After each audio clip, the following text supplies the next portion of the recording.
pasar al English. Without further ado, Lauren Schmidt-Hissrich is the executive producer and also the showrunner of The Witcher. Welcome, Lauren.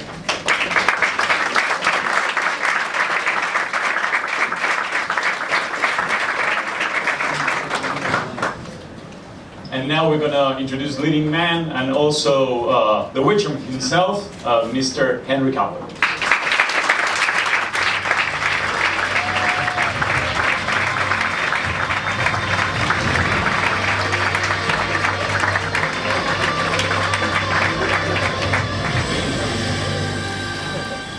How are you doing? First time in Argentina? Yes, it is. Jet lag? How are we? No, we're fine. At this stage, it's got to that point where you don't get jet lagged, you're just tired all the time. All the time. Yeah, but you both look great. So thank you so much for being here with us.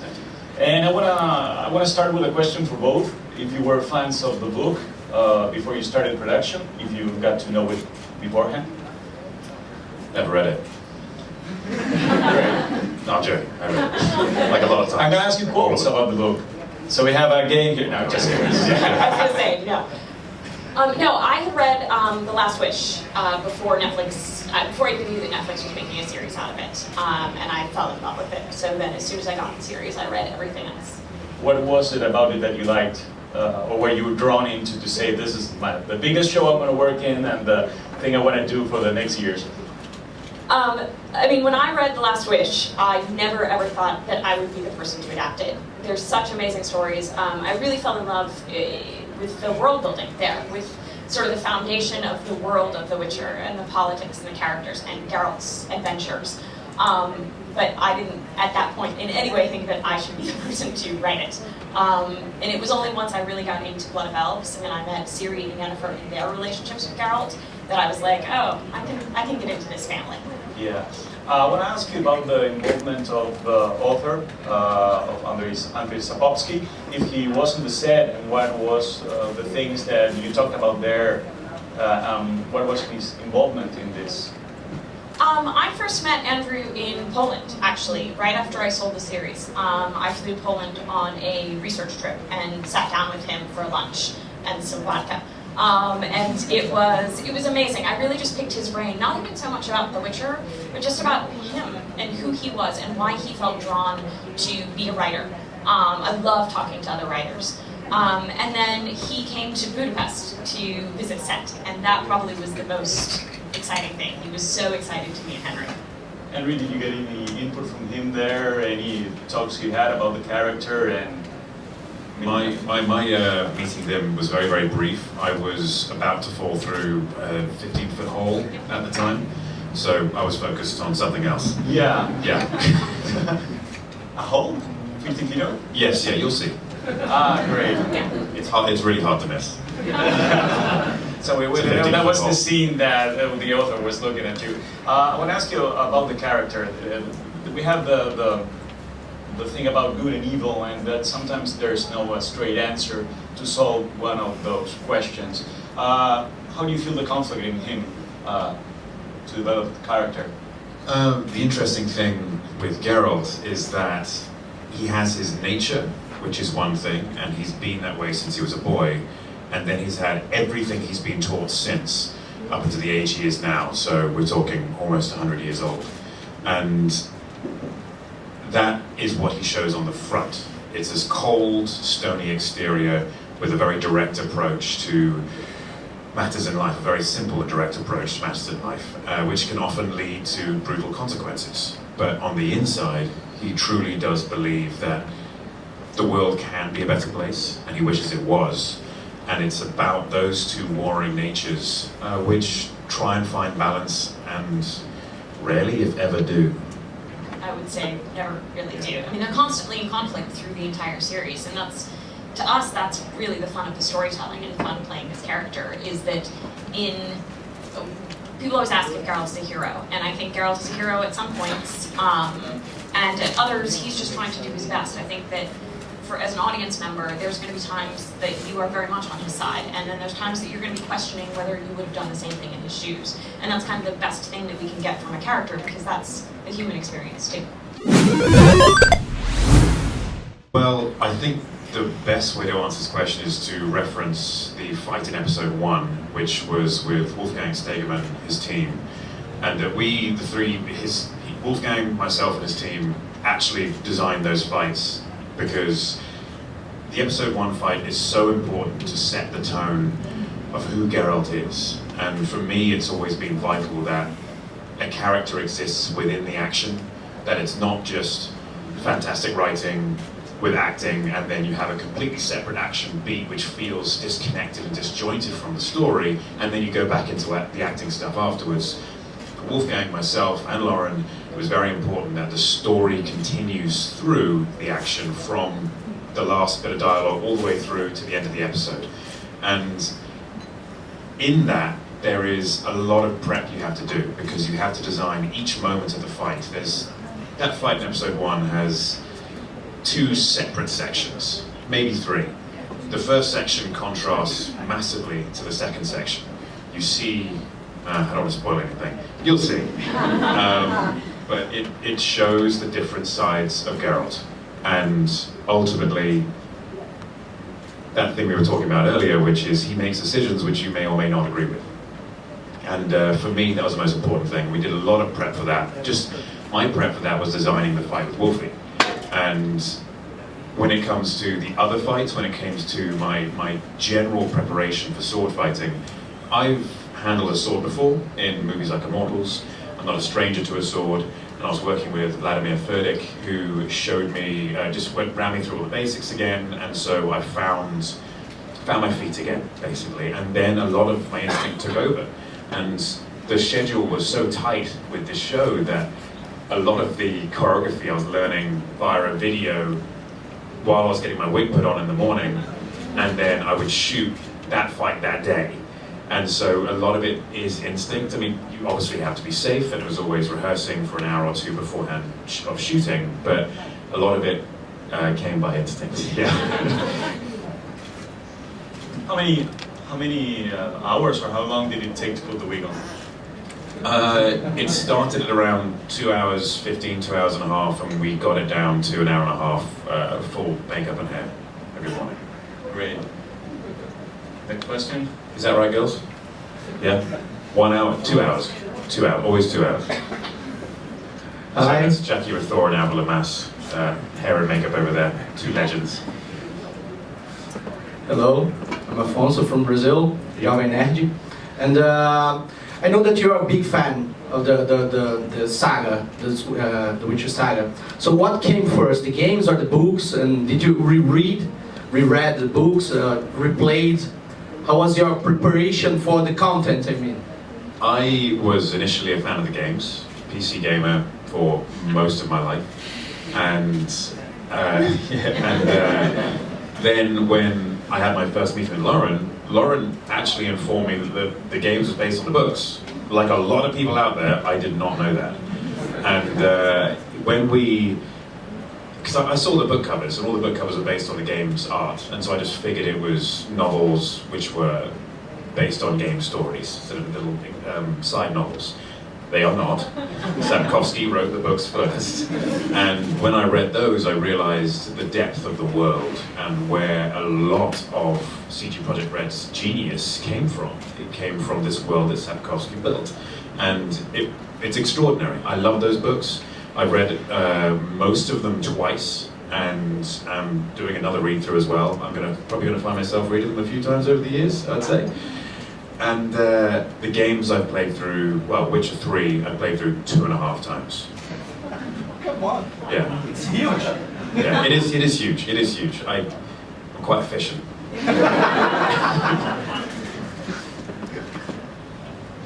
Hi. Hello, Perry. Guillermo from Malitos Nerds. We're a video game website, actually. So, a couple of questions about that. You said in an interview that you play Overwatch. Is that right? Yes. Who do you it's been a while. Yeah. The answer I give to that is not going to be a popular answer. What because this is your main? This is probably the most hated character. When I first started playing this character, I want to defend myself. When I first started playing this, Please don't break my heart. I probably will break your heart. I have only just got back into the game. When the game first came out, what was the rival game when Overwatch came out? Paladins, it's copy, I don't know. There was two very similar games, and I played the other game loads, and Paladins, then everyone stopped playing that game. Henry, I would like to know what was the thing you most like about the character that made you want to play it, besides being a fan of the video game. I think it's the dichotomy that he is. The white knight on the inside and the stony exterior do what's necessary on the outside. It's not a simple hero. It's not just a hero which is always going to do the right thing. The hero often does something which, even if it's right, it tends to be frowned upon enormously because, I don't know, a lot of people died in the process and he came out fine. But everyone died, even the person he was trying to save. And so that's what I find interesting, the way he deals with that and the way even if he's not necessarily passing on a good message immediately, you know deep down he's trying. And that's what I like about it. Lauren, I want to ask you, it seems that each one of us has an idea of the world of The Witcher because of the books, because of the games, and what was it? And that's what we were trying to do. $10, please. I have to say, that's a good set rule for us. Yeah, I guess when you came $10. to a press conference, you never thought Henry Cavill was going to say, turn off your phone. It's like, it's a cinema talking back, so it's actually pretty cool. I want to ask you, each of us has an idea about the world of The Witcher. Which were trying to find the word, but the things that you try to get there, because maybe Henry had his ideas and the author Andrew has his ideas. What was more challenging? And that was the word I was playing. Challenging, yeah, it was in my head somewhere. Yeah, challenging about it. Everyone has their own idea of The Witcher. I learned very quickly when I joined Twitter. Very, very quickly. The books are my source. And so I go back to them again and again and again. And that's what I have to try to stay true to. In any adaptation, though, you have to make changes. And this is something that we've sort of been saying from the beginning, is that what always works in a novel doesn't necessarily work on television. There are things we have to omit. We only have 8 hours to tell this story at the beginning. So I would go back to the books, but to me, television is also a collaboration. And one of the best things of working with Henry on Geralt, for instance, is I've written a lot of words on a page, and in my mind I have exactly what Geralt looks like and how he sounds and what he would say to Roach, and then I have to trust the talent that is joining me, and I have to hand it over, and it has to become our character, not mine. And that's what's so great about television, is that there are always ideas that can make yours better, and you have to be open to them. Henry came to me very early, sort of in the process, and we had filmed episode 101, the first episode, and we realized that Geralt talked a lot, way too much, in fact. He said everything he was feeling to everyone at all times. And Geralt has feelings? Imagine that. He does. He does. Again, if you go back to the books, Geralt talks a lot in the books, but a lot of it's also stuff that's happening in his head. So we started just cutting out words left and right, and it's great to have a performer who sort of trusts that process on the day, and we can sit on set and talk about what's working and what's not working and make quick changes. So it's really a collaboration. Amigos? Hello. I'm sorry. Hello. A question for both of you. You, Ms. Laurie, as a showrunner, and you, Henry, as an actor, and also a storyteller, both of you. Simple question, but maybe not simple answer. We're talking about many books, a really dense world, many stories, many lore, many backgrounds. So what was the most difficult aspect to adapt this as a show? Looking forward to many more seasons, hopefully, but also with a limited quantity of episodes right now to tell. And Henry, basically the same question, but as to play the character or make your own version of the character. Thank you. I would say that I knew that I wanted to start with The Last Wish. To me, you can't tell the story of The Witcher without understanding the world of The Witcher, the continent, the politics, and basically what a monster hunter looks like and acts like. But I started with the lesser evil. To me, when you're creating a character who's been existing in the world for a long time, Geralt is, when we meet him, about 70 years old maybe. He's been a Witcher for a very long time. And he has a certain way of doing things. He has a certain way of thinking about things. The way that he views the world is very secure and set. So if you're creating a character like that, you need to look for something in the first episode to change that journey. You need something for Geralt to bounce off of, and everything changes in that moment. And to me, that character is Renfri. There was no doubt that I wanted to start with that story. Also, I'm in love with Renfri, so that helps. After that, it really was about taking the short stories and finding a linear narrative thread. Because what you need in 8 hours is for your character to grow and change, and to have a journey that starts and has a natural ending at episode 8, and get him to a different place. So really, the stories are reordered a bit. I think it'll be interesting for audiences to see the order in which we're telling the stories, but I think it will make a lot of sense when you watch it to see how Geralt specifically grows and changes from every adventure. Thank you. You're welcome. For me, when it came to building Geralt, or my version of Geralt, it had to exist first within Lauren's vision and with her broader lens she's bringing to the show. And so if you were to read The Last Wish, it is a book filled with Geralt talking and thinking. And so then you have the second book as well, Sword of Destiny, which is much of the same, but we have 2 other characters introduced. From the very beginning of our show, we have 3 characters. And so for me, it was about making sure the truest essence of Geralt from the books existed within that framework. We don't have the same space to have Geralt's inner monologue happen for 12 hours, which I think is the audiobook. and that's just one book. And so it was about boiling it down to an essence. If in the books you see Geralt will be talking with kings and queens very eloquently. He'll be lots of sirs and my ladies and bowing, and he does this thing which is he's making them feel comfortable. He knows how to talk to them. And we don't necessarily have that sort of space within an hour's episode. So it was about making Geralt this very direct, stony character. And that's why I chose the voice as well. Because when you speak less, the voice has to carry a certain gravitas. And within that basic box that I built of the character, the boiled down essence of the character, I can move from there, and in relationships, whether it be with Yennefer or Jaskier or other characters, you see the other aspects of Geralt which are more present in the books through one story, but it's through a constant inner monologue. History. So characters like Julius Caesar or Alexander the Great, it might be a touch old for Alexander nowadays. I think he died at 32, so ship may have sailed. But yeah, that's my answer. I should never ever act, ever, anywhere near a camera. Ever. No, I would say on this show, Yennefer is my, soul sister. So there is, in a writer's room, you are constantly asked to sort of dig into your own life. We do the sort of cone of silence in writer's rooms, which is what happens there stays there. What's said there stays there.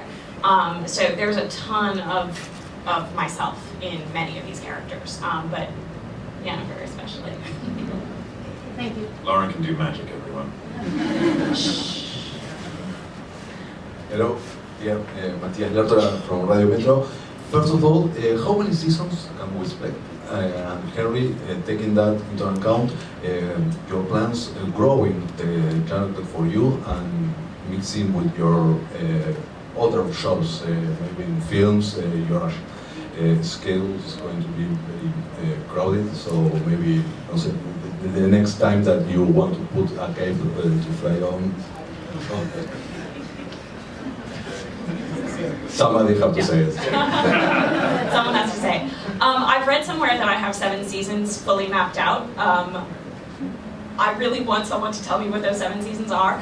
No, I am. I'm so excited. We obviously just got picked up for a season 2, which is very exciting. And that's where my brain is right now. You know, as a writer, I will take as many seasons as I can get, as many seasons as the source material will give to me. That being said, I also just have to focus on making the season in front of me the best, you know, possible. For me, the growth of the character, it's all on the page in the books. The character does grow enormously and change enormously as you read the books. It goes on, and I'd very much like to follow that character path. That's not necessarily always going to be the case. Say the seasons haven't been written yet, and we never know where we're going to go with adaptations. But it's for me, it's all there, and to describe the growth in detail now might be spoilery. Yes, please don't do that. I would say for schedule-wise, I can do a TV show and a movie in 1 year, and yeah, I'll be busy, but I can take Christmas off, I guess. Maybe. Probably train over Christmas, sleep over Christmas. And the cape is still in your closet. We're talking about The Witcher today. Let's keep it going. I want to ask you both, Lauren, if it's normal that you have someone that brings into the table such strong ideas about the character. And talking about production, we've read and heard that Henry didn't just have ideas, but he wanted to be the Witcher very badly. And he was, how was it? I'm asking both of you. How was that process? Because you were mapping things and... I'll let Henry tell his perspective of the process. But, you know, it's very rare to get someone who is so knowledgeable about the character and so passionate. And it's such a gift. It's not a challenge at all to have someone who brings in ideas. That's what I want.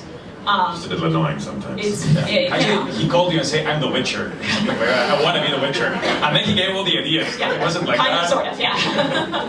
Yeah, no, please. You can tell that part of the story. It's as soon as I heard it was being made into a show, obviously being a fan of the games at the time, I thought this is exactly the kind of thing that I want to be a part of. It's genuinely a dream come true. When playing the games, all I ever thought about was, how can I make this into a TV show or a movie? And then I heard Netflix were adapting it.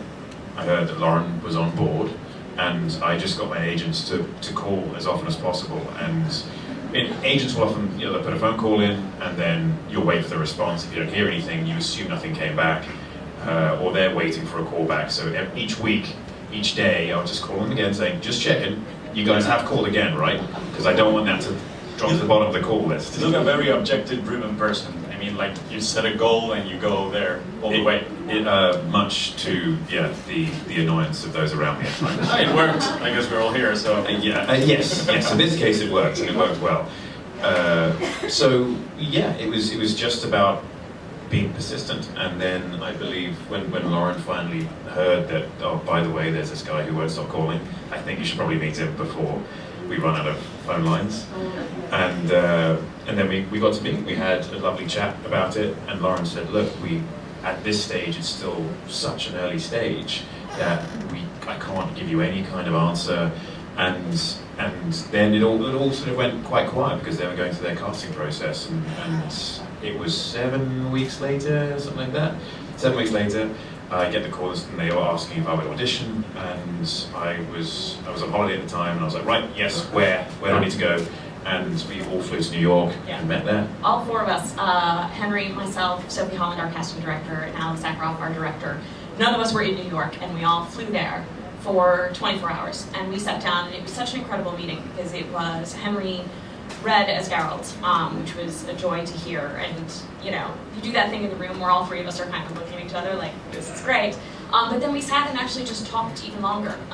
We started talking about hair and eye color, and I mean, really getting into the details, and stunts. That Henry would want to do all of his own stunts, and it was such a great meeting, and we left knowing that we had our Geralt. Yay. Hi. Hi, Henry. Hi, Lauren. Welcome to Argentina. Well, Geralt is powerful. He has a big presence. He's some kind of an outcast. He doesn't have a homeland. So I want to ask you, which is the kryptonite of this character?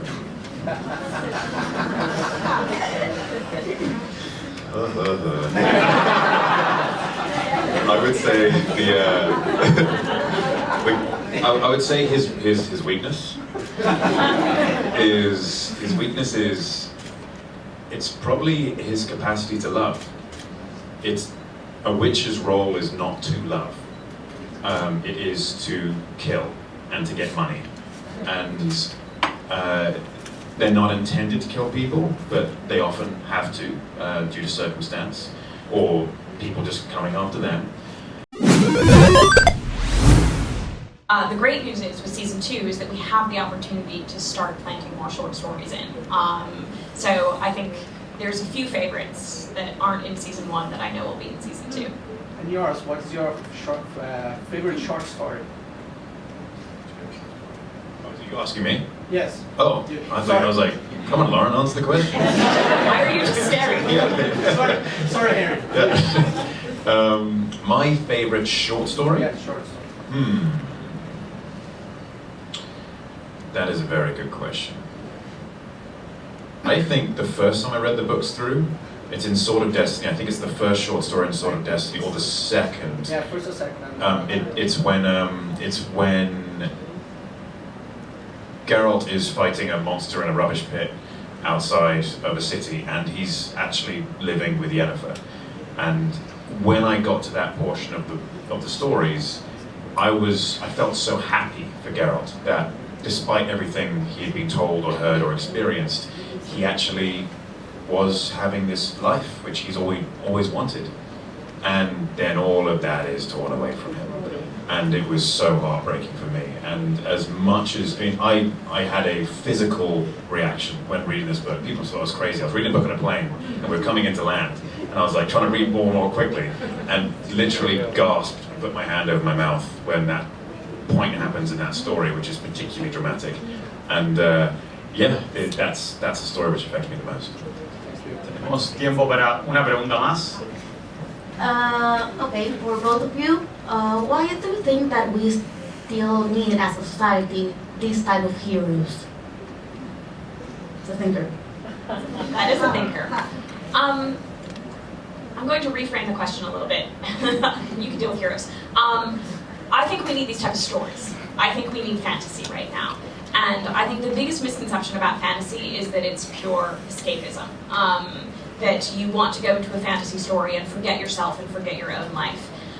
There are aspects of that, and there are certainly aspects of that in The Witcher. There are monsters and magic that are delicious and delightful to experience. But what I think we need is a fake world that reflects our own sometimes. And I think there are things in our current world that are too painful to think about or too big to think about. And yet, if you start to see, even in the most minor way, those stories reflected back at you in fantasy, in a world that doesn't look like yours, it forces you to think. At the end of the day, The Witcher is entertainment. I hope that people come home at the end of the night and turn one on and can't turn it off. If we can make people think in their entertainment too, I think that's even better. To echo what Lauren has said with heroes, Geralt, for example, as much as physically he may be unobtainable, humanly he's very much obtainable. He's very much like the rest of us. He's a, you could say, morally grey character, but that puts all of us in the same box as him. Sometimes we make the right decisions, sometimes we don't, but he's always trying. And regardless of having made a poor decision, Geralt's a great example of, rather than just running down that path and sticking in the poor decision lane, he will change lanes and keep on trying to get to the right decision. And so he sets a great example for us because he's more like us than some of the other heroes who may be less obtainable. Well, we were waiting for the first season of The Witcher, this 20th of December, and I want to thank you, Lauren and Henry, for being with us today. Big applause.